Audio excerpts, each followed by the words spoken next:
Welcome everyone, my name is Mohit और आप देखना शुरू कर चुके हैं डीएनएफ ब्लॉक के एलिमेंट्स के एनसीईआरटी के हाइलाइट्स। तो इस वीडियो में हम क्या करने वाले हैं कि एनसीईआरटी के जितने भी अच्छे इंपॉर्टेंट लाइन हैं जिसे लास्ट ईयर और उससे इस साल प्रोबेबिलिटी है कि क्वेश्चंस आ सकते हैं, उन सब लाइन्स को अच्छे से डिटेल में देखने वाले हैं। और इस वीडियो के अंदर जिससे लास्ट ईयर तुम देख लो जो अपने नीट 2023 के अंदर पेपर था उससे आयनाइजेशन एंथैल्पी के ऊपर बहुत अच्छा क्वेश्चन आया हुआ था और असर्शन रीजन क्वेश्चन था। तो लास्ट ईयर इस चैप्टर से 2 असर्शन रीजन क्वेश्चन आए थे, जबकि और इस साल तो बहुत सारे ऑलरेडी चैप्टर्स हमारे इनऑर्गेनिक के अंदर रिमूव हो चुके हैं। तो ये जो चैप्टर्स हैं ये बहुत ज़्यादा इंपॉर्टेंट है, इसमें हम अच्छे से एनसीईआरटी के हर एक लाइन्स कोशिश करेंगे कि इंपॉर्टेंट देख ले।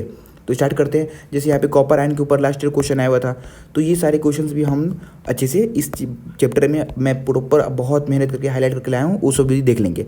तो स्टार्ट करते हैं। देखो सबसे पहले आपको जो पीरियोडिक टेबल के अंदर बेसिक्स दे रखा है कि हाँ डी ब्लॉक आपके सीरीज जो है वो किस ग्रुप से किस ग्रुप तक लाई करते हैं, किस किस पीरियड के अंदर होते हैं, पहले वो बात कर लेते हैं। तो ग्रुप 3rd से लेकर के 12th ग्रुप तक हमारे जो डी ब्लॉक एलिमेंट्स है ये लाई करते हैं 3rd से लेकर 12th तक। फिर जो 4th पीरियड में होता है उनको बोलते हैं 3D सीरीज, जो 5th पीरियड के अंदर होता है उसको बोलते हैं 4D सीरीज। ये डी और वाइटर पर डिपेंड करता है, ठीक है, मेनली। और 6th पीरियड में जो होते हैं ये हमारे 5D सीरीज हो गए। और जो 7th पीरियड में होता है ये रेडियो एक्टिव होते हैं। तो एस्केडियम से लेके जिंक तक देखो जो आपके 12th ग्रुप है ये बहुत ज़्यादा इंपॉर्टेंट है, इससे अच्छे अच्छे क्वेश्चंस आते हैं। जिंक, कैडमियम, मरकरी, ये हमारा हो गया कॉपरनीशियम। ये चारों जो हैं ये इनके स्पेसिफिक प्रॉपर्टी है, इसलिए आप इनको अभी ही याद कर लो कि हाँ 12th ग्रुप के अंदर कौन कौन से डी ब्लॉक एलिमेंट्स हैं। तो जिंक, कैडमियम, मरकरी और कॉपरनीशियम। ओके, तो एस्केडियम से लेके जिंक तक हमारे 3rd सीरीज के अंदर लाई करते हैं। 4D सीरीज के अंदर जो है हमारे इट्रियम से लेके कैडमियम तक लाई करते हैं। और 5D सीरीज के अंदर लेंथेनम से लेके मरकरी तक लाई करते हैं। और फिर हमारे एक्टिनोइड से लेके और ये हो गया कॉपरनीशियम तक। तो ये सारे एलिमेंट्स को एटलीस्ट आप पता कर लो कि हाँ किस ग्रुप से किस ग्रुप तक होते हैं। फिर जो एफ ब्लॉक एलिमेंट्स हैं इसको बोलते हैं हम लोग इनर ट्रांजिशन एलिमेंट्स। देखो सबसे इंपॉर्टेंट ये है कि पूरी आपकी एफ ब्लॉक एलिमेंट जो है ग्रुप 3rd के अंदर ही लाई करते हैं, ये आपको पता होना चाहिए। नहीं है तो सामने आप अपना पीरियड टेबल देख लो कि जो आपके लेंथेनोइड है, एक्टिनोइड है, ये आपके ग्रुप 3rd के अंदर ही लाई करते हैं।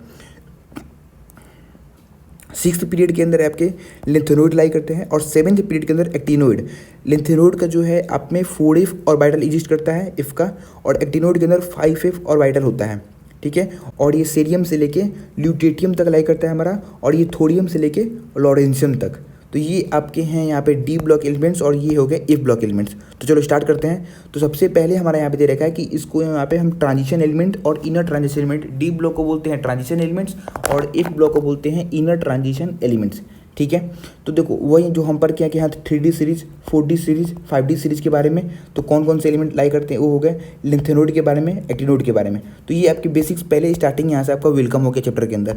तो अब देखो यहाँ पे सबसे पहले इंपॉर्टेंट लाइन दे रखा है कि जो ट्रांजिशन मेटल्स हैं, ठीक है, इनको ट्रांजिशन मेटल्स पहले क्यों बोलते हैं, क्योंकि ये इनके जो केमिकल प्रॉपर्टीज़ होते हैं ये लाई करते हैं एस ब्लॉक और पी ब्लॉक के दोनों के बीच में, ये ट्रांजिशन शो करते हैं, इसलिए इनको बोलते हैं ट्रांजिशन मेटल्स, ठीक है। तो जो IUPAC के अकॉर्डिंग हमारे जो ट्रांजिशन मेटल्स होते हैं इनके अंदर इनकम्प्लीट डी सबसेल होने चाहिए, आइदर इन न्यूट्रल एटम और इन आयंस, यानी कि हायर एक्साइटेड स्टेट में।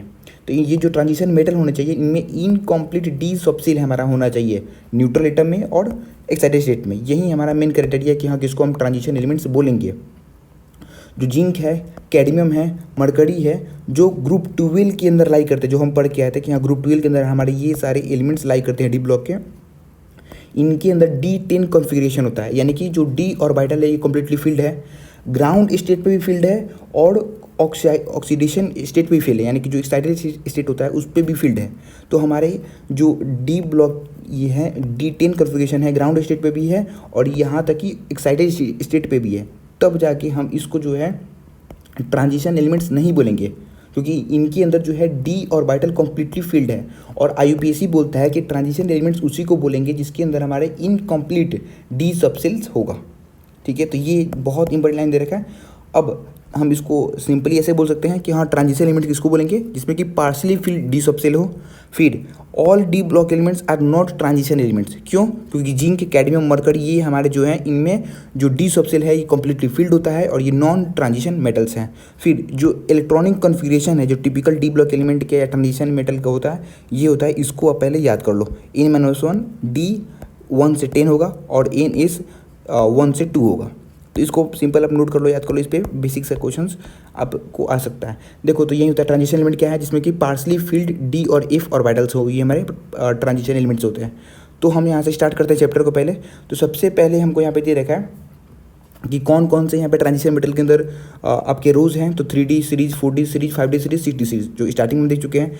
अब देखो ये यहाँ पे जो मैंने दे देखा कि जो आपका इलेक्ट्रॉनिक कॉन्फ़िगरेशन है ट्रांजिशन एलिमेंट का, वो आप याद कर लो। जो सबसे इंपॉर्टेंट जो है ये है आपके इस साल जो नए न्यू NCERT आई हुई है उसमें ये चीज़ लाइन ऐड किया रहेगा, पहले के NCERT में नहीं था।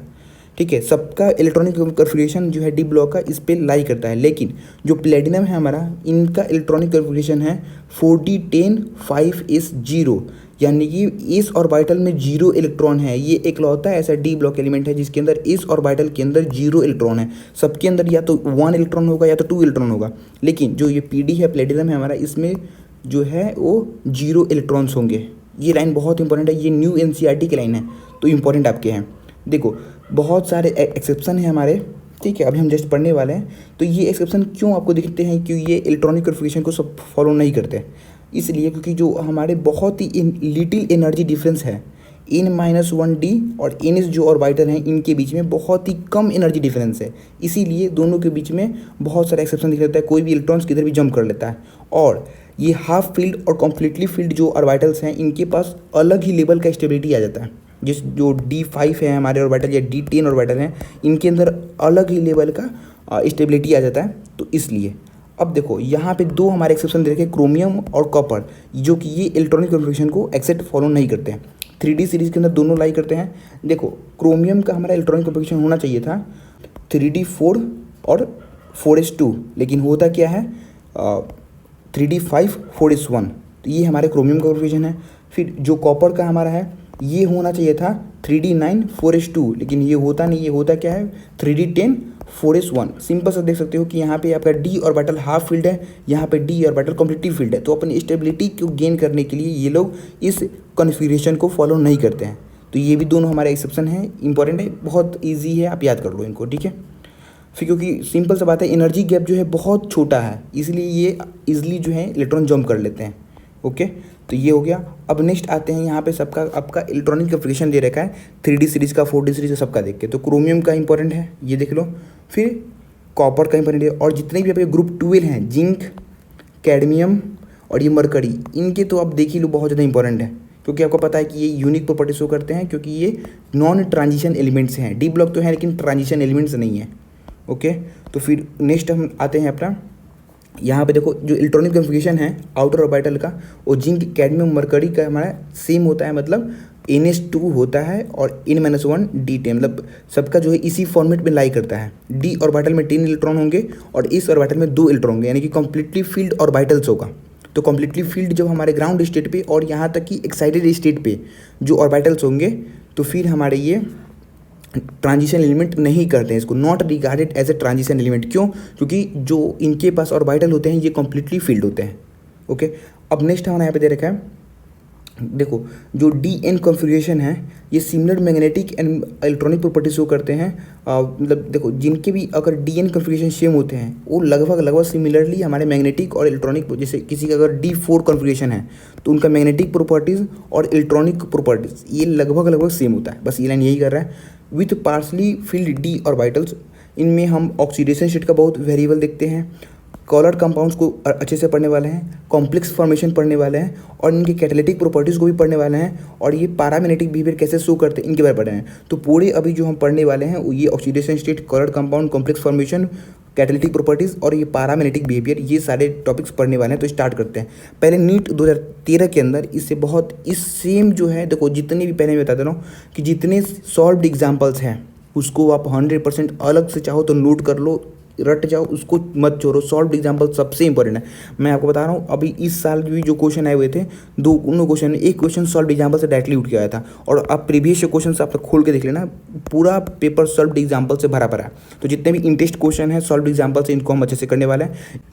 तो यहाँ पे जो हमारा क्वेश्चन दे रखा है वो दे रखा है कि स्कैंडियम जो है ये ट्रांजिशन एलिमेंट है, लेकिन जिंक जो है ये ट्रांजिशन एलिमेंट क्यों नहीं है। सिंपल सा है, डिफिनेशन क्या था, ट्रांजिशन एलिमेंट में हमारा कंप्लीटली फील्ड ऑर्बिटल्स नहीं होना चाहिए। तो जिंक की जो हमारे ऑर्बिटल्स है ये कंप्लीटली फील्ड है, ये ट्रांजिशन एलिमेंट नहीं है, बाकी जो अपना स्कैंडियम है ये है। ओके तो फिर ये सिंपल सा यहाँ पे क्वेश्चन फिर पूछ रखा है कि सिल्वर एटम जो है इसमें कंप्लीटली फील्ड डी ऑर्बिटल है ग्राउंड स्टेट में, तो फिर ये ट्रांजिशन एलिमेंट कैसे हो गया। ये बहुत ही इंपॉर्टेंट क्वेश्चन है, अगर आप ध्यान दोगे तो जो हमारा सिल्वर एटम होता है इनके अंदर जो डी ऑर्बिटल होता है कंप्लीटली फील्ड होता है, 4d10 होता है ग्राउंड स्टेट पे, फिर भी इसको हम एज ए ट्रांजिशन एलिमेंट क्यों रिकॉग्नाइज करते हैं। सॉरी हाँ, तो क्योंकि देखो ग्राउंड स्टेट पे हमारा भले ही 4d10 है, लेकिन एक्साइटेड स्टेट पे अगर आएगा तो ये 4d9 हो जाता है। तो 4d9 ये हो गया इनकम्प्लीटली फील्ड डी ऑर्बिटल्स। देखो तो अगर आप डिफिनीशन चेक करोगे जो हम स्टार्टिंग में पढ़ के आए थे, और ट्रांजिशन एलिमेंट्स को किसको बोलेंगे, तो ग्राउंड स्टेट और एक्साइटेड स्टेट दोनों स्टेट के अंदर जो है हमारा कम्प्लीटली फील्ड डी ऑर्बिटल नहीं होने चाहिए। ओके तो यहाँ पे क्या हुआ, एक्साइटेड स्टेट के अंदर जो है हमारा कम्प्लीटली फील्ड डी ऑर्बिटल्स नहीं हुआ, इसीलिए ये ट्रांजिशन एलिमेंट है। ओके तो जो ट्रांजिशन एलिमेंट होते हैं ग्राउंड स्टेट और एक्साइटेड दोनों स्टेट पे हमारे उनमें इनकम्प्लीट डी ऑर्बिटल्स होने चाहिए। तो यहाँ पे एक्साइटेड स्टेट है, इसीलिए ये ट्रांजिशन एलिमेंट बिल्कुल सही है। तो ये सिल्वर जो एटम जो है बहुत ज़्यादा इंपॉर्टेंट है, इसको ध्यान से देख लेना। नेक्स्ट हमारा देखो, अब यहाँ से हमारा शुरू होता है फिजिकल प्रॉपर्टीज़, यानी कि हम फिजिकल प्रॉपर्टीज़ की बात करेंगे तो जो टिपिकल हमारे मेटेलिक प्रॉपर्टीज़ होते हैं जैसे कि tensile strength, ductility, malleability, high thermal and electrical conductivity, metallic लक्षण, ये सब कुछ ये शो करते हैं, सारे ट्रांजिशन एलिमेंट नियरली शो करते हैं। लेकिन जो जिंक है, देखो आप इनको याद कर लो, जो ग्रुप 12 के एलिमेंट्स हैं जैसे कि जिंक, कैडमियम, मरकरी, मैंगनीज, ये सारे बहुत ज़्यादा इंपॉर्टेंट है, इनके एक्सेप्शन बहुत मिलेंगे आपको।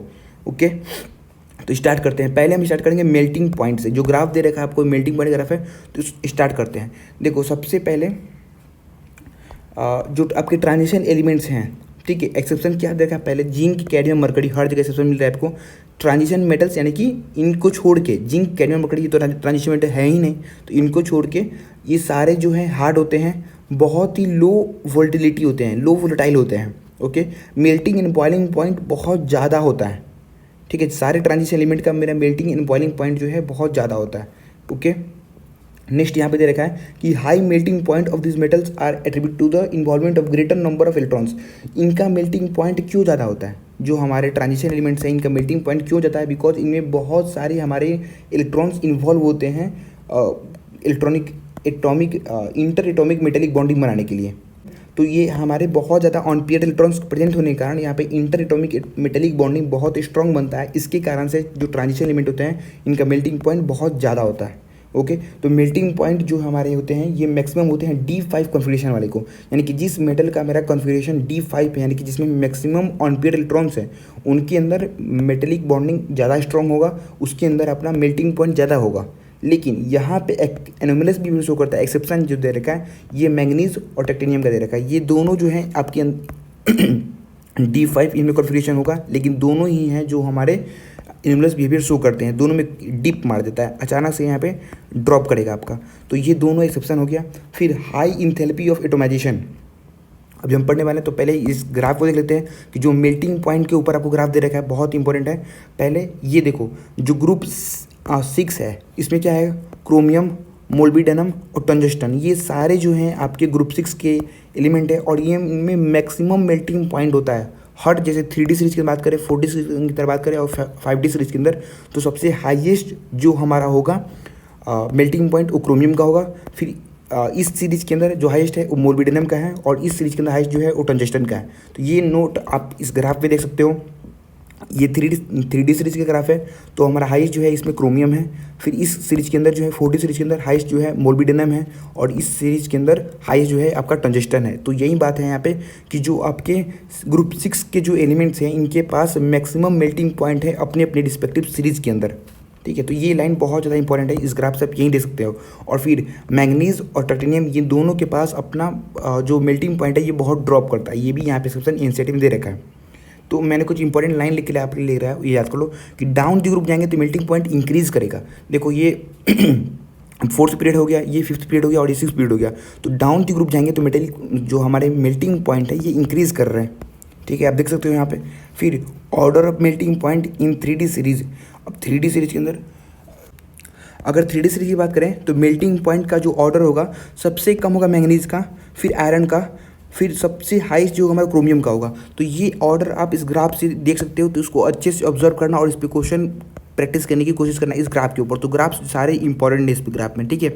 अब यहाँ पे दे रखा है हमारे कि जो ट्रांजिशन मेटल होते हैं इनके मेल्टिंग पॉइंट ज़्यादा होते हैं हमारे इस ब्लॉक एलिमेंट से, ठीक है। तो ये सिंपल सा एक क्वेश्चन था, मैंने यहाँ पे लिख रखा है, तो ये इंपॉर्टेंट है, देख लेना। अब जो हम बात करेंगे वो हाई इंथैल्पी ऑफ एटोमाइजेशन की बात करेंगे। जो इंथैल्पी ऑफ एटोमाइजेशन है उसके ऊपर देखो, ये डायरेक्टली रिलेटेड है आपकी ऑन पेयर्ड इलेक्ट्रॉन्स कितने प्रेजेंट हैं।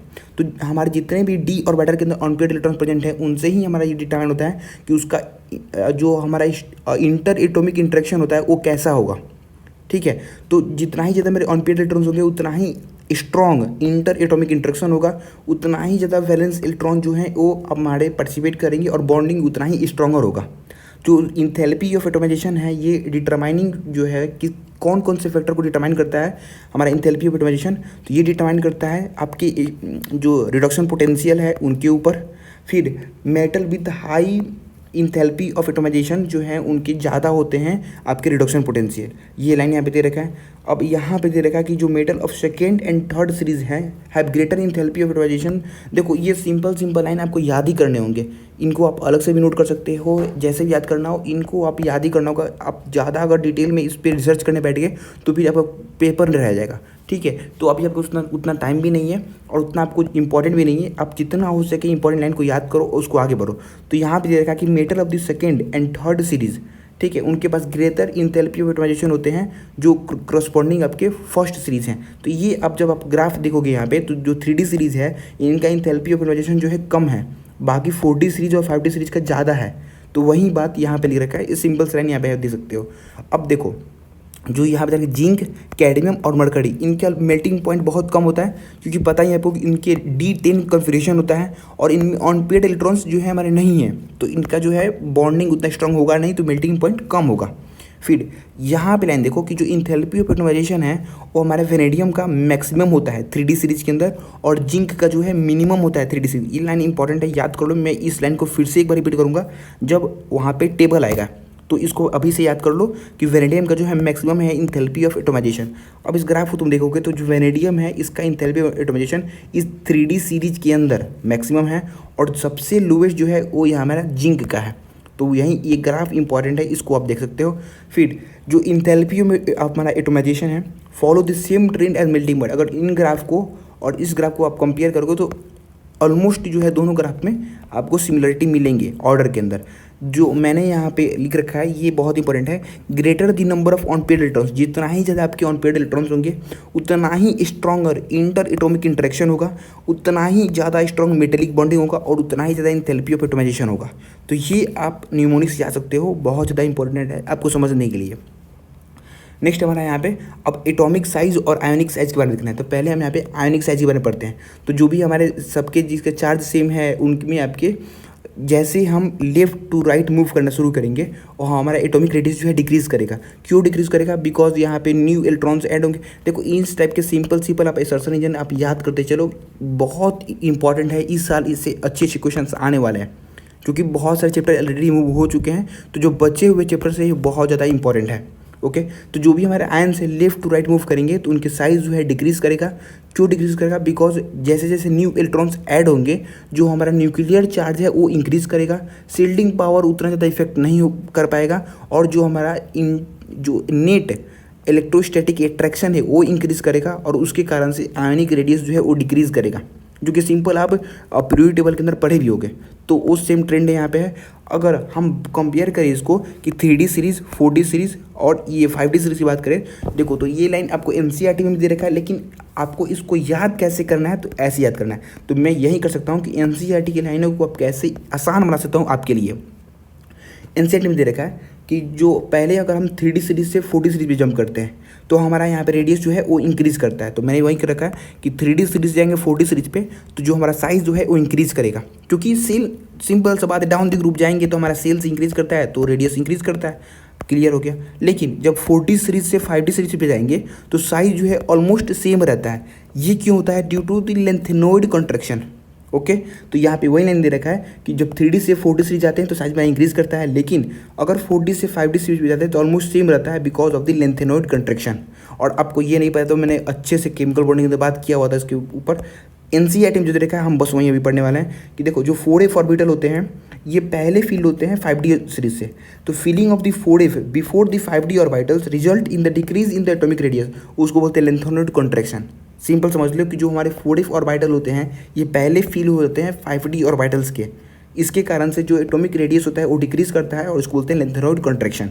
तो जो आपके 3D सीरीज के अंदर साइज का जो ऑर्डर होगा वो कैसे होगा उसकी बात करते हैं। देखो तो एस्केडियम से लेकर के आपके मैंगनीज तक जो साइज़ हैं पहले वो डिक्रीज़ करेंगे, और फिर आयरन से निकल तक ये हमारे साइज सेम रहेंगे। फिर कॉपर और जिंक में साइज जो है इंक्रीज़ करेगा ड्यू टू द, क्योंकि ज़्यादा हमारे इंटर इलेक्ट्रॉनिक रिपल्सन बढ़ जाएगा, जो हमारे इंटर इलेक्ट्रॉनिक रिपल्सन होगा ये बढ़ेगा तो फिर साइज जो है इंक्रीज़ करेगा।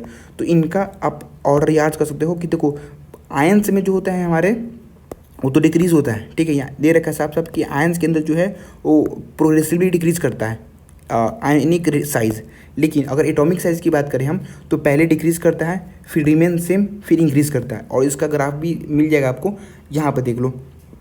ये जो है आपके 3D सीरीज़ का ग्राफ है, बोट शेप्ड होता है ये 4D सीरीज़ का ग्राफ है, और ये हमारा होता है 5D सीरीज़। तो आप देखोगे ध्यान से एनसीईआरटी में लिख रखा है कि जो 4D सीरीज़ और 5D सीरीज़ का ग्राफ है इनमें आपको बहुत ज़्यादा सिमिलरिटी मिल जाएगा, सेम ट्रेंड आपको फॉलो होने मिल जाएगा, लेकिन 3D सीरीज़ में डिफरेंट है। तो 4D सीरीज़ और 5D सीरीज़ का ऑलमोस्ट सेम होता है ग्राफ, जो भी हमारे एटॉमिक साइज़ के ग्राफ होते हैं, और 3D सीरीज़ में बहुत ज़्यादा वेरिएबल होते हैं। तो ये लाइन आपको यहाँ पे मिल जाएगा। पहले देखो ये जो आपके क्वेश्चन है नीट 2021 के अंदर आए होते हैं, तो यही इंपॉर्टेंट है कि सिंपल जो लाइन बार बार रिपीट होते हैं क्वेश्चन उसी से आते हैं। अगर इसमें आप रिसर्च करने बैठोगे तो बहुत ज़्यादा टाइम वेस्ट कर दोगे। तो देखो जो हमारे लेंथेनोइड कंट्रैक्शन होते हैं ये क्या होते हैं कि सेकेंड और थर्ड जो डी सीरीज होते हैं, जैसे कि मैंने तो यहाँ पे पहले लिख रखा है, अगर आप पूरा चैप्टर जब कंप्लीट कर लोगे तब आप इन चीज़ को लिख पाओगे। तो मैंने पहले लिख दिया था कि लेंथेनोइड कंट्रैक्शन से क्या क्या होता है। तो पहला साइज, फिजिकल और केमिकल प्रॉपर्टीज़। अब 4D सीरीज़ और 5D सीरीज़ सेम हो जाता है, यानी कि जर्कोनियम और हॉफनियम का साइज़ जो है ऑलमोस्ट सेम हो जाएगा हमारा। फिर आयनाइजेशन एनर्जी जो है वो 5D सीरीज़ का ज़्यादा होगा 4D सीरीज़ से, ये आपको आगे मिलेगा आयनाइजेशन एनर्जी के अंदर। फिर जो बेसिक कैरेक्टर है ये आपको आगे मिलेगा कि बेसिक कैरेक्टर ऑफ हाइड्रोक्साइड को कैसे इफेक्ट करता है वो भी डिक्रीज़ करेगा। ये सब कुछ होता है लेंथेनोइड कंट्रैक्शन केस से। ओके तो ये आपके नीट 2021 में इसे क्वेश्चन आया हुआ था जर्कोनियम और हॉफनियम के ऊपर, तो बहुत ज़्यादा इंपॉर्टेंट है ये। अब नेक्स्ट हमारा यहाँ पे दे रखा है, और देखो ये आप जब देखोगे इस टेबल के ध्यान से देखो, ये 3D सीरीज़ का आपका टेबल दे रखा है। यहाँ पे स्टैंडर्ड इलेक्ट्रोड पोटेंशियल जो होता है ना, रिडक्शन पोटेंशियल, उसका सारा वैल्यू दे रखा है। तो सबसे जो इंपॉर्टेंट है जो आपको याद करना है कि बस कॉपर का ही हमारा पॉजिटिव रिडक्शन पोटेंशियल बोल लो या स्टैंडर्ड इलेक्ट्रोड पोटेंशियल बोल लो, ये जो है पॉजिटिव होता है। सबका जो है यहाँ पे निगेटिव होता है, बस हमारे कॉपर का ही SRP रिडक्शन पोटेंशियल या इलेक्ट्रोड पोटेंशियल जो है ये पॉजिटिव होता है। ओके देखो यहाँ पे वही दे रखा है कि जो हमारे 3D सीरीज़ 4D सीरीज़ हो गए इनके अंदर जो है हमारा रेडियस इंक्रीज़ करता है, और 5D सीरीज़ जो है ये वर्चुअली सेम होते हैं हमारे सेकेंड सीरीज़ जो है ये 4D सीरीज़ से। यानी कि वही बात है, यहाँ पे अगर ध्यान से देखोगे तो 4D सीरीज़ और 5D सीरीज़ का जो ट्रेंड जो है वो बिल्कुल सेम ही आएगा। ओके तो इतना ही दे रखा है। और यहाँ से आप ये भी नोट कर सकते हो कि ये लेंथेनोइड कंट्रैक्शन के कारण 4D सीरीज़ और 5D सीरीज़ का साइज़ जो है एटॉमिक रेडियस होता है ऑलमोस्ट सेम हो जाता है, ठीक है। नेक्स्ट हमारे यहाँ पे देखो जो भी सॉल्व एग्जाम्पल्स है, मेरा पहला प्रायोरिटी है इसको तो अच्छे से करना ही करना है। जैसे यहाँ पे दे रखा है कि हायर इंथैल्पी ऑफ एटमाइजेशन जो है वो ट्रांजिशन एलिमेंट के पास क्यों होता है, because large number of unpaired electrons होते हैं। ज़्यादा अगर अनपेयर्ड इलेक्ट्रॉन्स होंगे तो हमने पहले ही बताया था फिर से, उतना ही स्ट्रॉन्ग इंटर एटॉमिक इंट्रैक्शन होगा, उतना ही स्ट्रॉन्ग बॉन्डिंग होगा हमारे, और उतना ही ज़्यादा इंथैल्पी ऑफ एटमाइजेशन होगा। तो ये होता है reason for the high enthalpy of atomisation in the transition elements. अब ये क्वेश्चन इंपॉर्टेंट है कि अगर हम बात करें 3D सीरीज़ के अंदर एस्केडियम से लेकर जिंक तक जो इंथैल्पी ऑफ एटमाइजेशन है जिंक का लोएस्ट क्यों होता है, ठीक है। हमने स्टार्टिंग में बताया कि सबसे ज़्यादा किसका होता है, वेनेडियम का होता है, सबसे लोएस्ट जो है जिंक का होता है इंथैल्पी ऑफ एटमाइजेशन। अब जिंक का लोएस्ट क्यों है, तो यहाँ पे मैंने आंसर लिख रखा है क्योंकि जिंक में जो है अनपेयर्ड इलेक्ट्रॉन्स है नहीं। देखो मैं फिर से रिपीट कर रहा हूँ कि जहाँ भी आएगा इंथैल्पी ऑफ एटमाइजेशन वहाँ पे हम अनपेयर्ड इलेक्ट्रॉन्स काउंट करते हैं। जिंक के अंदर अनपेयर्ड इलेक्ट्रॉन्स है ही नहीं, D10 कॉन्फ़िगरेशन है, तो कोई अनपेयर्ड इलेक्ट्रॉन्स नहीं है, तो फिर ना ही कोई मेरा इंटर एटॉमिक बॉन्डिंग होगा, तो ना ही जो हमारा इंथैल्पी ऑफ एटमाइजेशन है बहुत ही वीक होगा। ओके अब हम आगे बढ़ते हैं आयनाइजेशन इंथैल्पी के ऊपर इनसे जो है नीट 2023 जो मैंने स्टार्टिंग में पहला पेज में जो क्वेश्चन दिखाया था वो ये क्वेश्चन था। यहाँ से अच्छे कुछ क्वेश्चन फर्स्ट लाइन से ही फ्रेम हुए थे, वो भी सर्सन रीजन। क्वेश्चन क्या था कि increase ionisation enthalpy along the each series of the transition element from left to right due to the increase in the. देखो अगर आप ध्यान से इसमें समझने की कोशिश करोगे तो बहुत ज़्यादा कॉम्प्लिकेट हो जाएगा। सिंपल एंड रट लो, क्या बोल रहा है कि जो हमारा आयनाइजेशन एंथैल्पी है हम लेफ्ट से राइट जाते हैं तो इंक्रीज करता है। एनसीईआरटी में जहाँ भी due to therefore because आ जाए यानी कि वहाँ से असर्शन इंजन क्वेश्चन फ्रेम हो सकते हैं। यहाँ पे आ गया था ड्यू टू यानी कि इसको असर्शन में डाल दी और फिर इसको रीजन में डाल देंगे। ड्यू टू क्यों? क्योंकि increase in the nuclear charge, ठीक है। तो होता ही है कि जैसे जैसे हम लेफ्ट साइड देंगे तो जो न्यूक्लियर चार्ज होगा हमारा वो इंक्रीज करेगा और जो फीलिंग ऑफ इनर डी और वाइटल है वो उसके कारण से साइज जो है हमारा डिक्रीज करेगा और आयनाइजेशन एंथैल्पी वो इंक्रीज करेगा। तो ये आपका असर्शन इंजन क्वेश्चन यहाँ से आया था। नेक्स्ट जो यहाँ पे दे रखा है कि जो वेरिएशन होता है आयनाइजेशन एंथैल्पी का along this series of transition element is much less in comparison to the variation along the periods of the. देखो तो जो नॉन ट्रांजिशन एलिमेंट्स हैं जैसे हमारे इस ब्लॉक हो गया, पी ब्लॉक हो गया, उनके अंदर जो वेरिएशंस है और जो हमारे ट्रांजिशन एलिमेंट्स के अंदर जो वेरिएशन है वो ट्रांजिशन एलिमेंट्स के अंदर बहुत ही कम वेरिएशन होता है अगर कंपेरिजन करें हम जो नॉन ट्रांजिशन एलिमेंट्स का हो आयनाइजेशन एंथैल्पी के अंदर, ठीक है। तो ये सिंपल सा रहेगा, इसको देख लेंगे। फिर यहाँ पे इंपॉर्टेंट है कि फर्स्ट आयनाइजेशन एंथैल्पी जो है इंक्रीज करता है, लेकिन जो मैग्नीट्यूड होता है ये increase in the second and third ionisation enthalpy for successive element. यानी कि जो फर्स्ट आयनाइजेशन एंथैल्पी है, सेकेंड आयनाइजेशन एंथैल्पी है, थर्ड आयनाइजेशन एंथैल्पी है, तो ये हमारा इंक्रीज ही करेगा जितना ज़्यादा हम उस पर इलेक्ट्रॉन निकालेंगे और ज़्यादा आयनाइजेशन एंथैल्पी जो हमें इंक्रीज करता है। ये सिंपल सा लाइन था पीरियोडिक टेबल के अंदर। सबसे जो इंपॉर्टेंट लाइन है ये, मैंने लास्ट इसको सोचा था कि ये क्वेश्चन जरूर आएगा, लेकिन इस साल ये बन सकता है क्वेश्चन कि जो आयनाइजेशन एंथैल्पी है वो 3 टर्म पे डिपेंड करता है। देखो 3 टर्म एनसीईआरटी में दे रखा है। एग्जामिनर क्या करेगा कि एक नया कोई टर्म ऐड कर देगा, बोलेगा बताओ इसमें से कौन जो है वो आपके आयनाइजेशन एंथैल्पी को डिटरमाइन नहीं करते हैं, तो वो आंसर हो जाएगा। तो कौन कौन से फैक्टर्स हैं? पहला हो गया attraction of each electron toward nucleus, यानी कि जो न्यूक्लियस है वो इलेक्ट्रॉन को कैसे अट्रैक्ट कर रहा है ये डिटरमाइन करता है आयनाइजेशन एंथैल्पी।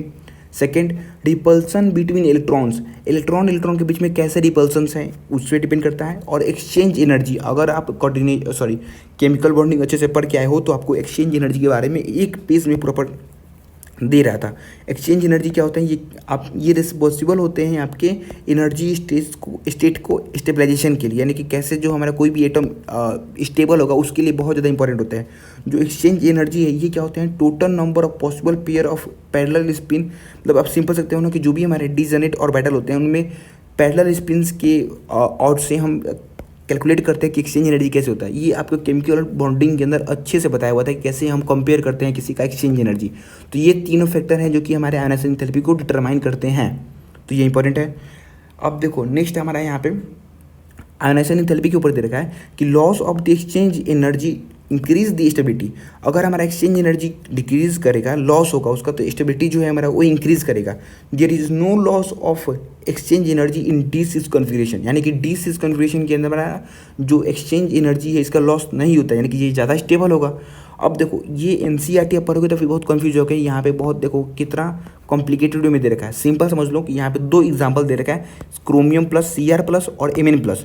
इस दोनों में के अंदर अगर बात करें आयनाइजेशन एंथैल्पी का तो Cr+ का ज़्यादा होता है, क्योंकि इसमें है हमारे D5 कॉन्फ़िगरेशन और इसमें भी है हमारे और जो Mn+ है इसमें भी D5 कॉन्फ़िगरेशन है।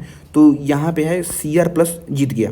लेकिन फिर नेक्स्ट है हमारा Fe+2 और Mn+2। इसके अंदर जो है हमारा Mn+2 का है D5 कॉन्फ़िगरेशन और Fe+2 का है D6 कॉन्फ़िगरेशन। तो हम यहाँ पे क्या पा रहे हैं कि जो D6 होता है ये ज़्यादा स्टेबल होता है बिकॉज इसमें लॉस ऑफ एक्सचेंज एनर्जी होता है। तो यहाँ पे हमारा आयनाइजेशन एंथैल्पी किसके साथ होगा? Mn+2 का वजह। तो सिंपल से ये दोनों ऑर्डर याद कर लो, आयनाइजेशन एंथैल्पी का एनसीईआरटी में दे रखा है। नेक्स्ट जो है हमारा third ionisation enthalpy of iron is lower than the manganese. ये भी इंपॉर्टेंट है कि मैंगनीज का जो आयनाइजेशन एंथैल्पी है हमारा थर्ड आयनाइजेशन एंथैल्पी वो ज़्यादा है आयरन से, आयरन का हमारा कम है मैंगनीज से। ओके, जो लोवेस्ट कॉमन ऑक्सीडेशन स्टेट है, देखो अब यहाँ पे हमारा ऑक्सीडेशन स्टेट के बारे में दे रखा है कि जो लोवेस्ट कॉमन ऑक्सीडेशन स्टेट है इन 3D सीरीज़ का वो +2 है। लेकिन यहाँ पे हम अगर बात करें तो एस्केडियम का जो एक ही शो करता है +3 करता है और कॉपर का जो है लोवेस्ट जो है +1 है। तो ये दोनों इस लाइन का एक्सेप्शन है। जो लोएस्ट कॉमन ऑक्सीडेशन स्टेट दे रखा है कि +2 होता है वो सही नहीं है, क्योंकि अगर हम ऑक्सीडेशन स्टेट की बात करें तो जो एस्केडियम है ये मेरा एक्सेप्शन है, ये एक ही ऑक्सीडेशन स्टेट शो करता है हमारा, वो है +3। तो इसका लोएस्ट तो यही हो गया। फिर कॉपर जो है ये मेरा +1 भी शो करता है, ये भी एक एक्सेप्शन नहीं है कि कॉपर जो है इकलौता है जो कि +1 शो कर रहा है, मतलब इस टेबल के अनुसार। सो 3D सीरीज़ की बात करें अगर, तो सारे मेटल जो है हमारा मेटल ऑक्साइड फॉर्म करते हैं एमओ, लेकिन स्कैडियम फॉर्म नहीं करता है क्योंकि इसमें जो है वो +3 ऑक्सीडेशन स्टेट होता है, इसीलिए एमओ फॉर्म में नहीं ऑक्साइड फॉर्म करेगा, बाकी सारे फॉर्म करेंगे। सो जो हमारे ट्रांजिशन एलिमेंट है वो ग्रेट वेराइटी होते हैं इनकी ऑक्सीडेशन स्टेट में, ये बहुत ही इंपॉर्टेंट और नोटेबल फीचर हैं जितने भी हमारे ट्रांजिशन एलिमेंट्स हैं उनके अंदर। अगर बात करें हम कि highest number of oxidation state कौन शो करता है, तो ये मैग्नीज शो करता है। बहुत इंपॉर्टेंट क्वेश्चन है कि largest number of oxidation state जो फॉर्म करता है 3D सीरीज़ के अंदर वो हमारा मैग्नीज है। +2 से लेकर के +7 तक ये अपने ऑक्सीडेशन स्टेट को वेरिएबल बनाता है, ठीक है। क्यों करता है? क्योंकि बहुत ज़्यादा इसमें अनपेयर्ड इलेक्ट्रॉन्स है, 5 अनपेयर्ड इलेक्ट्रॉन्स हैं हमारे मैग्नीज के अंदर, तो इसका ऑक्सीडेशन स्टेट +2 से लेकर के +7 तक वेरी करता है।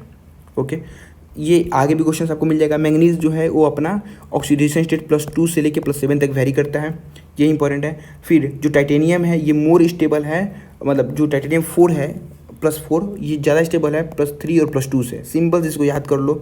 नेक्स्ट है the only oxidation state of zinc is +2, क्योंकि देखो यहाँ पे जिंक का तुम देखो अगर तो एक ही ऑक्सीडेशन स्टेट है हमारा +2 है, क्योंकि इसमें डी और बाइटा जो है कम्प्लीटली फील्ड है, D10 कॉन्फ़िगरेशन है, तो ये तो इलेक्ट्रॉन लॉस करने से रहा पर ऑक्सीडेशन स्टेट के लिए। तो यहाँ पे दे रखा है कि जो जिंक का जो है एक ही ऑक्सीडेशन स्टेट है वो +2 है, बिकॉज डी और बाइटल जो है वो सारे हमारे इन्वॉल्व नहीं होते हैं, ठीक है।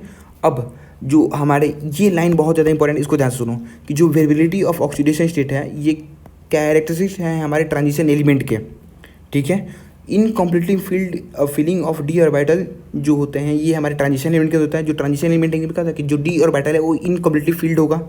अब देखो जो डी ब्लॉक है उसके अंदर जो है हमारा ऑक्सीडेशन स्टेट वैरी करता है 1 से, लेकिन पी ब्लॉक अगर आप पढ़ के आए हो तो वहाँ पे 2 से मेरा ऑक्सीडेशन स्टेट वैरी करता है। कैसे इसको पहचानोगे? जैसे देखो पी ब्लॉक में हो गया कार्बन, सिलिकॉन, जर्मेनियम, टीन और लीड। अगर इनमें आप बात करोगे तो +4 मतलब +4 शो करेंगे, और जो ये लीड है ये +2 शो करेगा। यानी कि जो हमारा वेरिएबल इसमें होता है 2 से वेरी करता है, 2 यूनिट से हमारा ऑक्सीडेशन वेरी करता है। लेकिन अगर हम डी ब्लॉक की बात करें तो इनमें बस हमारा एक सिंगल यूनिट ऑक्सीडेशन होता है, यानी कि 2, 3, 4, 5, 6 ऐसे वेरी होगा। जैसे हम ऊपर पढ़ के आए हैं, ये मैंगनीज वाले हम देखे भी थे कि 2, 3, 4, 5, 6, 7 ऐसे जो ऑक्सीडेशन वेरी कर रहे हैं सब में करेंगे, तो वही डिफरेंट है। ये लाइन बहुत ज़्यादा इंपॉर्टेंट है, एनसीईआरटी मेंशन कर रखा है, और आकाश का एलियन का आप टेस्ट दोगे तो उसमें ये क्वेश्चंस बहुत बार पूछ लेंगे आपको। तो जो डी ब्लॉक हैं हमारे उनके अंदर सिंगल यूनिट से हमारे ऑक्सीडेशन स्टेट चेंज करते हैं, लेकिन पी ब्लॉक के अंदर जो है 2 यूनिट एक्सचेंज करता है। वही लाइन यहाँ पे दे रखा है कि जो ऑक्सीडेशन स्टेट है डिफर करता है ईच अदर बाय यूनिटी। जैसे कि वेनेडियम का हो ले लो तो वेनेडियम 2, वेनेडियम 3, 4, 5, तो ये डी ब्लॉक का हो गया। लेकिन अगर वहीं पे हम बात करें नॉन ट्रांजिशन एलिमेंट्स की, यहाँ पे जो ऑक्सीडेशन स्टेट होगा ये वेरी करेगा बाय यूनिट ऑफ 2 से वेरी करेगा, 2, 4, 6 ऐसे वेरी करेगा। ओके, अब देखो ये लाइन गजब का इंपॉर्टेंट लाइन यहाँ पे दे रखा है, इसको मत छोड़ना, बहुत ज़्यादा इंपॉर्टेंट है। देखो पी ब्लॉक यहाँ पे जो क्या रहेगा कि डी ब्लॉक एलिमेंट्स और पी ब्लॉक एलिमेंट्स को कंपेयर कर रहा है ऑक्सीडेशन स्टेट के रिस्पेक्ट में। तो देखो जो पी ब्लॉक हमारे एलिमेंट्स है, अगर उसको आप ध्यान से देख के आए हो तो आपको रियलाइज़ होगा कि जो भी हमारे जैसे यहाँ पे कार्बन, सिलिकॉन, जर्मेनियम, टीन और लीड में ले रहा हूँ, तो आप ध्यान से देखोगे जब डाउन द ग्रुप जाएंगे तो ग्रुप जैसे अगर +4 ये शो कर रहे हैं तो ये भी +4 शो करेगा, ये भी +4 करेगा और ये भी +4 कर सकता है, लेकिन लीड यहाँ पे +2 शो कर रहा है। तो जो हमारे ग्रुप का ऑक्सीडेशन स्टेट है, तो जो हेवियर एलिमेंट्स हैं इनका जो है ग्रुप के ऑक्सीडेशन स्टेट से 2 कम स्टेबल होता है। यानी कि अगर सबका +4 है स्टेबल तो इसका +2 होगा स्टेबल। लेकिन वहीं अगर बात करें हम डी ब्लॉक के अंदर, तो डी ब्लॉक के अंदर जो है हाइयर ऑक्सीडेशन स्टेट का स्टेबिलिटी बढ़ता है डाउन द ग्रुप। तो वही ये लाइन देखो, p block elements lower oxidation states are favoured by heavier elements, तो जो कि इनर्ट पेयर इफेक्ट, ये लाइन बहुत इंपॉर्टेंट है। मैंने पी ब्लॉक में बार इसको समझाया कि इनर्ट पेयर इफेक्ट क्या है। तो जो पी ब्लॉक के अंदर क्या होते हैं कि जो लोअर ऑक्सीडेशन स्टेट होते हैं ये हैवियर एलिमेंट्स ऑक्यूपाई करते हैं, क्योंकि इनर्ट पेयर इफेक्ट के कारण ग्रुप के ऑक्सीडेशन स्टेट से 2 कम जो है वो ज़्यादा स्टेबल होता है पी ब्लॉक के अंदर। लेकिन वहीं पे अगर हम डी ब्लॉक एलिमेंट्स की बात करें तो डाउन द ग्रुप जाएंगे तो जितना ही हेवी एलिमेंट होगा, क्योंकि एटॉमिक वेट इंक्रीज करेगा तो हेवी एलिमेंट्स बोलेंगे, तो जितना ही हेवी एलिमेंट्स होगा उतना ही ज़्यादा इस पर हाइयर ऑक्सीडेशन स्टेट फॉलो होगा। अगर यहाँ पे हम जो है +6 ऑक्सीडेशन स्टेट की बात करें या किसी का भी, यहाँ प्लसिस की बात करें तो क्रोमियम है, मोल्बिडेनम है, टंजस्टन है, तो डाउन द ग्रुप जाएंगे उतना ही मोर स्टेबल होगा, यानी कि टंजस्टन का +6 ज़्यादा स्टेबल होगा। तो यहाँ पे अगर हम स्टेबिलिटी का ऑर्डर लिखें तो टंजस्टन मोस्ट स्टेबल में आएगा, फिर मोल्बिडेनम उससे कम, क्रोमियम उससे कम। तो ये है डिफरेंस पी ब्लॉक और डी ब्लॉक का। पहला ही डिफरेंस ये हुआ, दूसरा ये हुआ। अब देखो, अगर आप अच्छे से पढ़े हो कोऑर्डिनेशन कंपाउंड, मैंने अच्छे से जो पाई एसिड लिगेंड्स इनके बारे में कितना डिटेल में आपको सारे क्वेश्चंस भी कराए थे साथ में, तो आप पढ़े होंगे सिनर्जिक बॉन्डिंग के बारे में। तो आप वहाँ पे पढ़े होंगे जो हमारे कॉम्प्लेक्स कंपाउंड होते हैं जिसके अंदर पाई एसिड लिगेंड होते हैं, जैसे कि कार्बन मोनोऑक्साइड वाले हो गए, जिनके अंदर जो है ये पाई एसेप्टर लिगेंड होते हैं, और ये जो है लो ऑक्सीडेशन स्टेट जो है कॉम्प्लेक्स कंपाउंड फॉर्म करते हैं। उनके बारे में आप देखोगे अच्छे से कि ये सिग्मा बॉन्ड के अलावे पाई बॉन्ड भी फॉर्म करते हैं, और ऑक्सीडेशन स्टेट इन सब के अंदर जो है वो 0 होता है सेंट्रल मेटल एटम का। तो ये जो है पाई एसिड लिगेंड भी फॉर्म करते हैं, सिनर्जिक बॉन्ड भी फॉर्म करते हैं। तो ये जो है इंपॉर्टेंट डिफरेंस है, पी ब्लॉक डिफरेंस का बहुत ज़्यादा इंपॉर्टेंट है। नेक्स्ट यहाँ पे दे रखा है क्वेश्चन कि जो ट्रांजिशन एलिमेंट है does not exhibit variable oxidation state. कौन सा ट्रांजिशन एलिमेंट है जो कि आपका वेरिएबल ऑक्सीडेशन स्टेट वेरी नहीं करता है, तो वह एस्केडियम। एस्केडियम जो है हमारा एक ही शो करता है, वो भी +3 है, वेरिएबल ऑक्सीडेशन स्टेट फॉर्म नहीं करता है। तो ये लाइन बहुत ज़्यादा इंपॉर्टेंट है, मैंने पहले बता रखा था। तो सॉल्व एग्जाम्पल्स बहुत इंपॉर्टेंट है। अब देखो ये जो है एक क्वेश्चन इस टॉपिक आ सकता है और यहीं आएगा, मैं गारंटी देख सकता हूँ, और ज़्यादा बहुत ज़्यादा इंपॉर्टेंट है। यहाँ पे स्टैंडर्ड इलेक्ट्रोड पोटेंशियल की बात बोली जा रही है। अगर हम 3D सीरीज़ की बात करें, 3D सीरीज़ की, मैं इस लाइन को आप याद कर लो, मैं फिर इसको दोबारा रिपीट करूँगा आगे जब टेबल्स आएगा तब। 3D सीरीज़ के अंदर बस एक कॉपर ही है जिसका पॉजिटिव रिडक्शन पोटेंशियल होता है, बाकी सबका नेगेटिव रिडक्शन पोटेंशियल है। बस एक मेरा कॉपर ही है जिसका पॉजिटिव रिडक्शन पोटेंशियल है, जो कि +0.3 वोल्ट होता है। बाकी सारे एलिमेंट 3D सीरीज़ के निगेटिव रिडक्शन पोटेंशियल होता है, ठीक है। और ये लाइन भी बहुत इंपॉर्टेंट है, copper can not liberate hydrogen from acid. Copper जब हाइड्रोजन से मतलब एसिड से लीक करेगा तो मेरा हाइड्रोजन लिबरेट नहीं करेगा, क्योंकि इसका SRP जो है पॉजिटिव है, बाकी सबका जो SRP निगेटिव होता है। तो ये लाइन बहुत ज़्यादा इंपॉर्टेंट है। ये आप यहाँ पे ग्राफ भी दे सकते हो। ये आपके दे रखा है स्टैंडर्ड इलेक्ट्रोड पोटेंशियल या रिडक्शन पोटेंशियल। इस साइड में आपका दे रखा है 3D सीरीज़ के सारे एलिमेंट्स। तो आप देखो कि सबका जो है यहाँ पे रिडक्शन पोटेंशियल निगेटिव है, निगेटिव है, निगेटिव है। एक हमारा कॉपर ही है जिसका रिडक्शन पोटेंशियल पॉजिटिव है, और यहीं जो है एसिड से करके H2 जो है लिबरेट नहीं कर पाएगा। ओके, तो कॉपर ही है जो कि पास पॉजिटिव रिडक्शन पोटेंशियल है, ठीक है। और ये जो है हमारा इनएबिलिटी टू लिबरेट हाइड्रोजन, बहुत ज़्यादा इंपॉर्टेंट क्वेश्चन। मैं क्या बताऊँ आपको कितना इंपॉर्टेंट ये लाइन है, ठीक है। नीट में इस साल क्वेश्चन आया था, लेकिन जस्ट इस ऐसा ही लाइन से आ गया था, लेकिन ये लाइन नहीं आया था। ये लाइन बहुत ज़्यादा इंपॉर्टेंट है कि कॉपर जो है इसके पास पॉजिटिव रिडक्शन पोटेंशियल है, और ये हाइड्रोजन को नहीं लिबरेट कर सकता जब ये एसिड से रिएक्ट करेगा। ओके, ओनली ऑक्सीडाइजिंग एसिड से रिएक्ट करेगा। तो हमारे जो है ये कॉपर हैं, ये अब बाकी सारे एसिड से रिएक्ट नहीं करेंगे। किस एसिड से रिएक्ट करेंगे ये भी इंपॉर्टेंट है। तो जो ऑक्सीडाइजिंग एसिड होते हैं जैसे कि नाइट्रिक एसिड और हॉट कॉन्सनट्रेटेड सल्फ्यूरिक एसिड, बस उनसे ही रिएक्ट करेगा हमारा कॉपर। तो ये बहुत इंपॉर्टेंट है, इसको अच्छे से देख लो, ठीक है। So only oxidising agent react with copper and acid produce करेगा। अब हाई एनर्जी टू फॉर्म मतलब होता ये है कि जो कॉपर आयन होते हैं मतलब सॉलिड से इसको कॉपर आयन में Cu+2 आयन में बनाने के लिए बहुत ज़्यादा हाइड्रेशन इंथैल्पी बैलेंस नहीं हो पाता है। तो वो समझ छोड़ो, सिंपल याद कर लो कि ये जो है हमारे कॉपर का SRP पॉजिटिव होता है। ये लाइन इंपॉर्टेंट है, और हाइड्रोजन को लिबरेट नहीं कर पाता है। नेक्स्ट हमारा देख लो, यहाँ पे एक वैल्यू दे रखा है कि इलेक्ट्रोड पोटेंशियल है मेरा मैंगनीज का, निकल का और जिंक का, ये मोर निगेटिव होता है देन एक्सपेक्टेड। तो देखो इन तीनों को मैंने पहले से हाईलाइट कर रखा है। मैंगनीज का देखो ड्रॉप किया हुआ है यहाँ पे, निकल का यहाँ पे ड्रॉप किया हुआ है, और ये जिंक का भी मैंने ड्रॉप किया हुआ है। तो ये ऑब्जॉर्ब्ड और ये कैलकुलेटेड वैल्यू में बहुत ज़्यादा डिफरेंस इन तीनों में आता है। तो ये तीनों जो है इनका जो है ड्रॉप एड है मेरा रिडक्शन पोटेंशियल बहुत डिक्रीज्ड है। तो इन तीनों का नाम आप याद कर लो, ठीक है। अब यहाँ पे मेरा बहुत इंपॉर्टेंट यहाँ पे सॉल्व एग्जाम्पल्स पूछ रखा है कि जो क्रोमियम है Cr+2 ये रिड्यूसिंग नेचर का होता है, और Mn+3 जो है ये ऑक्सीडाइजिंग नेचर का होता है, जबकि दोनों के पास D4 कॉन्फ़िगरेशन है। तो देखो अब अगर आप इसको डिटेल में समझने जाओ तो पूरा कोऑर्डिनेशन कंपाउंड यहाँ पे आ जाएगा, केमिकल बॉन्डिंग यहाँ पे लगाना पड़ेगा। उतना एनर्जी मत खर्च करो, सिंपल सा इसको याद कर लो और निकल के डॉक्टर बन जाओ। ये इतना आपको डिटेल में वहाँ पे नहीं पढ़ना है, डी ब्लॉक, ठीक है। तो होता ये है कि जो तो यहाँ पे देखो Cr+2 जो है ये रिड्यूसिंग नेचर का वर्क कर रहा है, यानी कि Cr+2 जो है खुद को ऑक्सीडाइज करेगा तभी रिड्यूसिंग एजेंट का काम करेगा। तो जो D4 कॉन्फ़िगरेशन है ये हो जाएगा D3 में कन्वर्ट हो जाएगा। तो जो D3 है ये T2G अपर क्या है, और कोऑर्डिनेशन कंपाउंड के अंदर जो T2G होते हैं उनमें 3 ऑर्बिटल होते हैं, ये ज़्यादा स्टेबल होगा क्रोमियम +3 का। अगर बात करें कि Mn+3 जो है ये ऑक्सीडाइजिंग बिहेवियर क्यों शो कर रहा है, तो जो Mn+3 है ये खुद को रिड्यूस करेगा तभी नहीं तो सामने वाले को ऑक्सीडाइज करेगा। तो Mn+3 खुद को रिड्यूस करा, Mn+3 से Mn+2 में यानी कि D4 से चला गया D5 में, खुद को रिड्यूस किया और सामने वाले को ऑक्सीडाइज किया, ठीक है, यानी कि खुद को इलेक्ट्रॉन गेन किया। तो अब तुम यहाँ पे देखो जो D5 कॉन्फ़िगरेशन इसका हाफ फील्ड हो जाएगा, इसीलिए क्रोमियम Cr+2 ये एक रिड्यूसिंग एजेंट है और Mn+3 एक ऑक्सीडाइजिंग एजेंट है, जबकि दोनों के पास D4 कॉन्फ़िगरेशन है, क्योंकि दोनों कंडीशन अलग है। ये D3 में चला जाएगा तो T2G स्टेबल हो जाएगा, ये D5 में चला जाएगा तो ये हाफ फील्ड हो जाएगा। तो ये इंपॉर्टेंट है। नेक्स्ट अब यहाँ पे दे रखा है, ये देखो बहुत ज़्यादा इंपॉर्टेंट, मैंने अभी डिस्कस किया भी था कि जो हमारा रिडक्शन पोटेंशियल है वो कॉपर का मेरा पॉजिटिव होता है। क्यों पॉजिटिव होता है, तो मैंने देख लिया कि हाँ सिंपल हाई, याद कर लो जो दे रखा है आंसर में कि हाई एक्टिवेशन एनर्जी होगा और लो हाइड्रेशन इंथैल्पी होगा, बाकी सब ऊपर दे ही रखा था, ठीक है। अब देखो ये जो टेबल दे रखा है ये बहुत ज़्यादा इंपॉर्टेंट है, इससे हम जितना भी इंथैल्पी एटोमाइजेशन पर क्या है हाइड्रेशन इंथैल्पी वो बात का होगा, और जो हमारा ये है रिडक्शन पोटेंशियल इसकी बात होगी।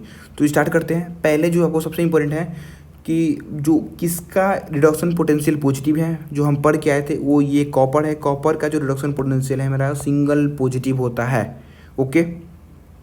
नेक्स्ट है हाइड्रेशन इंथैल्पी के ऊपर क्वेश्चन है। तो हाइड्रेशन इंथैल्पी जो है ना मोस्ट निगेटिव है किसका, जो यहाँ पे मैंने लिखा भी था निकिल एंड कॉपर है। अब हाईएस्ट निगेटिव हाइड्रेशन इंथैल्पी होता है 3D सीरीज के अंदर, तो वो है निकिल और कॉपर। तो निकल और कॉपर दोनों का जो है मेरा निगेटिव हाइड्रेशन इंथैल्पी होता है, okay. Highest negative hydration enthalpy होता है। फिर अगर इंथैल्पी ऑफ ये बात करें एटोमाइजेशन की बात करें तो जो मैक्सिमम होता है वो मेरा वेनेडियम का होता है, जो मिनिमम होता है वो जिंक का होता है। दोनों लाइन जितनी भी हम लाइन नोट किए थे उस सबको आप यहाँ देख सकते हो, बहुत इंपॉर्टेंट टेबल है। सो नेक्स्ट है हमारा stability of higher oxidation state. देखो तो जो मेरा ऑक्सीडेशन स्टेट है वो कैसे जो है हर एक एलिमेंट का मैक्सिमम होता है वो यहाँ पे दे रखा है। जैसे यहाँ पे हमारा टाइटेनियम है, इसका मैक्सिमम जो होता है Ti(X4) होता है, टेट्रा हाइलाइट फॉर्म करता है। फिर जो वेनेडियम है इसका Va5 में होता है, वो यहाँ पे दे रखा है। जो क्रोमियम का है वो Cr(F6) में है, हेक्साफ्लोराइड फॉर्म करेगा वो दे रखा है। तो ये तीनों जो है अपना मैक्सिमम ऑक्सीडेशन स्टेट जो है इस फॉर्म में शो करते हैं। और नेक्स्ट हमारा जो दे रखा है कि बियॉन्ड मैंगनीज के बाद बस आयरन और हमारा कोबाल्ट दो ही हैं जो कि टेट्रा हाइलाइट फॉर्म करते हैं, यानी कि निकल, कॉपर और जिंक, ये तीनों जो है हमारे टेट्रा हाइलाइट फॉर्म नहीं करते हैं। बस हमारा मैंगनीज, आयरन, कोबाल्ट ये तीनों हैं जो कि ट्राइहाइलाइट फॉर्म करते हैं, ओके।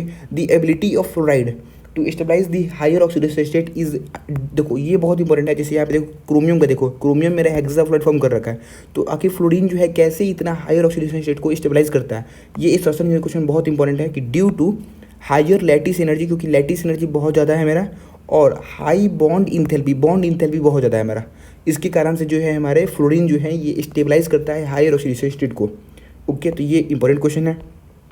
अब देखो ये एक इंपॉर्टेंट लाइन दे रखा है कि जो Cu+2 है इनके जो हाइलाइट्स हैं वो मेरे सारे हाइलाइट्स फॉर्म करता है, बस आयोडीन को छोड़ के। क्यों नहीं करता है, क्योंकि जब Cu+2 मेरा ये क्या करता है ऑक्सीडाइज करता है I- को I2 के अंदर, यानी कि जब हम Cu+2 को रिएक्ट कराते हैं आयोडीन से तो ये हमारे आयोडाइड फॉर्म नहीं करता, ये क्या करता है यहाँ पे Cu+2 I- को मेरा I2 के अंदर ये ऑक्सीडाइज करता है और Cu2I2 और प्लस I2 फॉर्म करता है। तो ये एक बहुत इंपॉर्टेंट रिएक्शन है कि Cu+2 आयोडीन से कैसे रिएक्ट करता है। अब हम बात करते हैं कि नीट 2023 के अंदर बहुत इंपॉर्टेंट क्वेश्चन आया हुआ था, बहुत ज़्यादा इंपॉर्टेंट है, इसका आगे आपको मिल जाएगा, सॉल्व एग्जाम्पल्स में भी क्वेश्चन इसका दे रखा है, वो भी इंपॉर्टेंट है।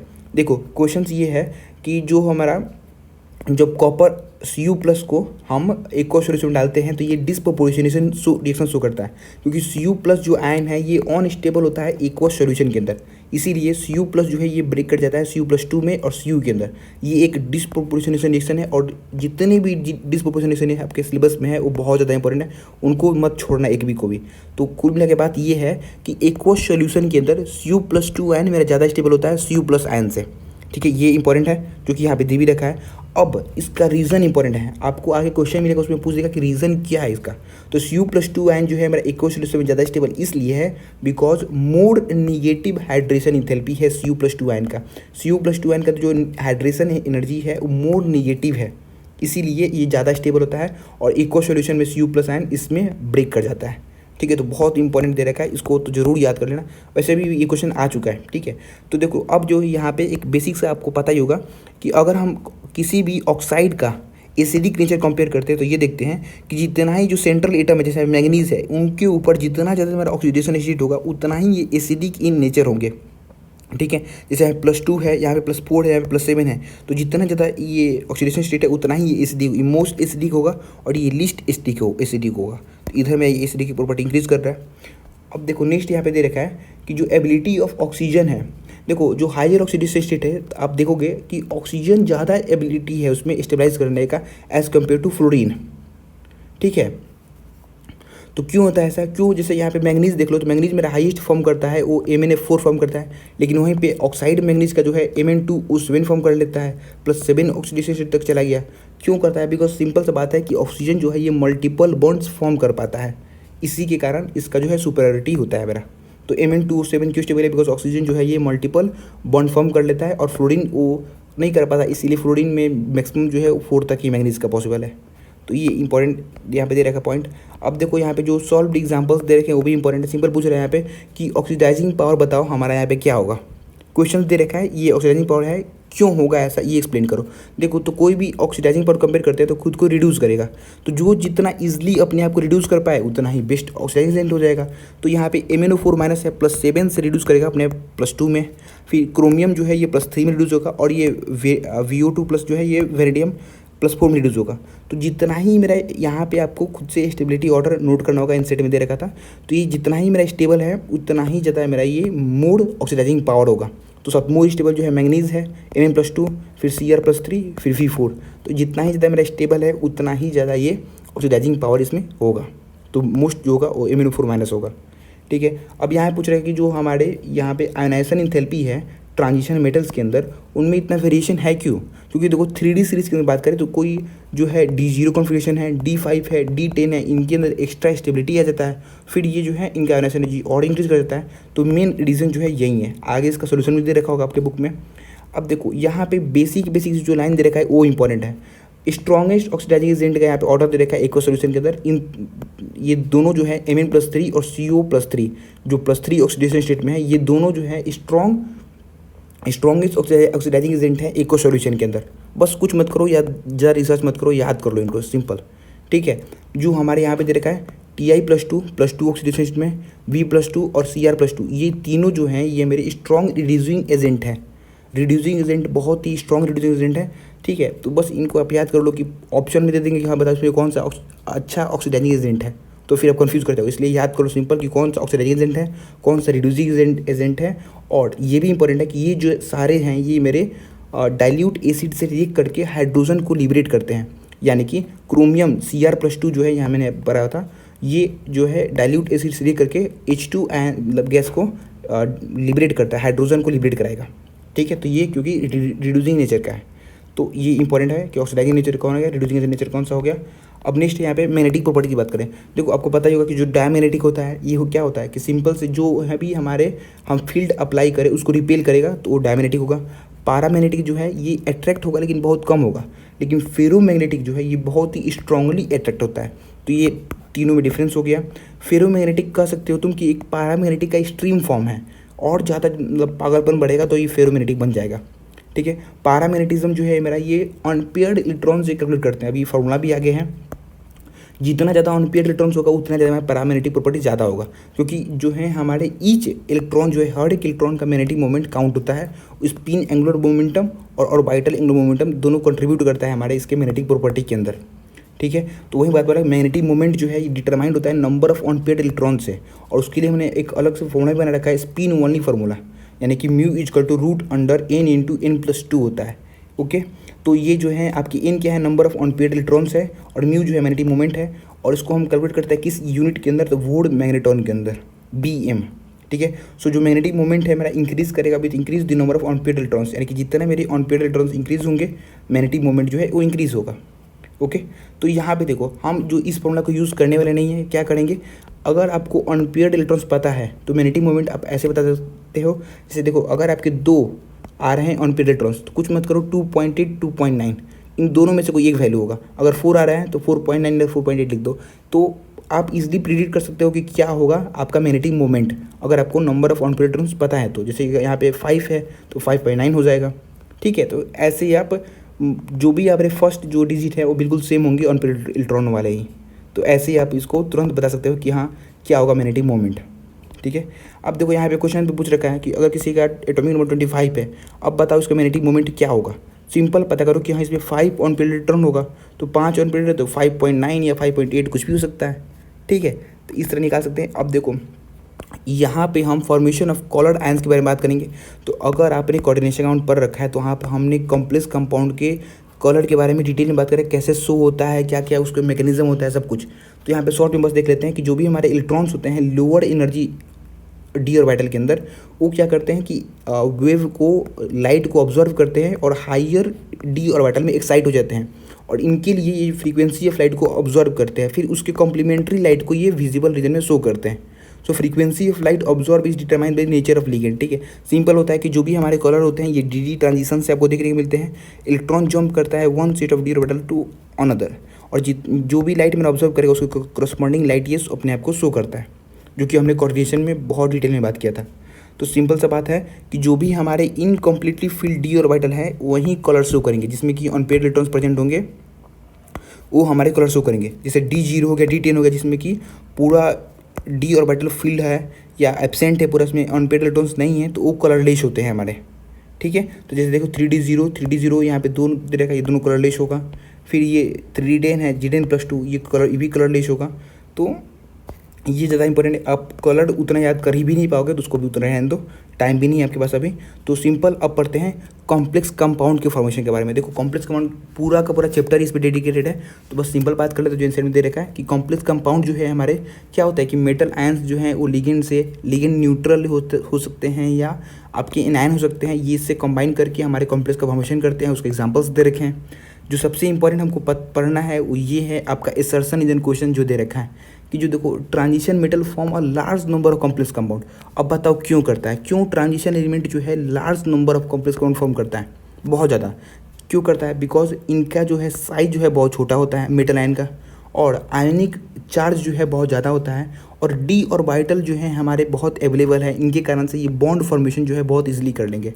इसीलिए जो ट्रांजिशन मेटल्स हैं ये large number of complex compound का फॉर्मेशन करते हैं।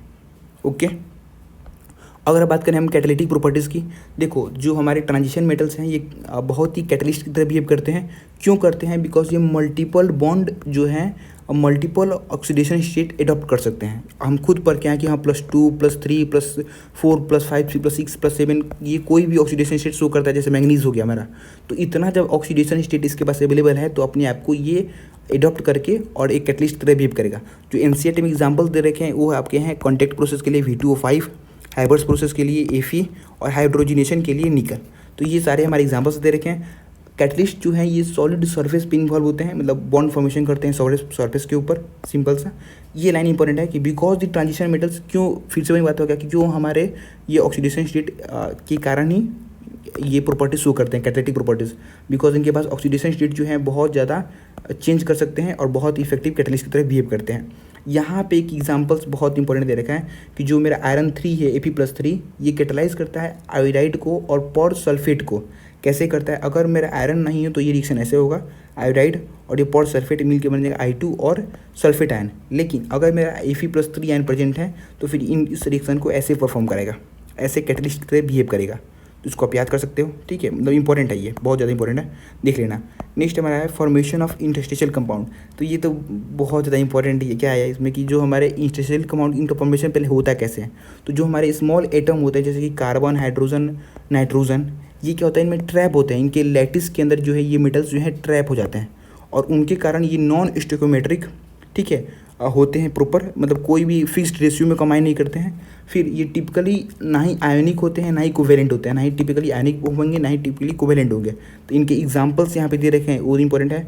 इनके फिजिकल और केमिकल प्रॉपर्टीज़ दे रखे हैं कि देखो इनका जो है मेल्टिंग पॉइंट बहुत ज़्यादा होगा अपने प्योर मेटल के कंपेरिजन में, बहुत ही हार्ड होंगे, मेटेलिक कंडक्टिविटी जो है बहुत रिटेन अपने रखेंगे, मतलब उसको प्रिजर्व करके रखेंगे, लॉस नहीं होगा मेटेलिक कंडक्टिविटी का, और ये केमिकली इनॉट होते हैं, केमिकली ज़्यादा रिएक्टिव नहीं होंगे।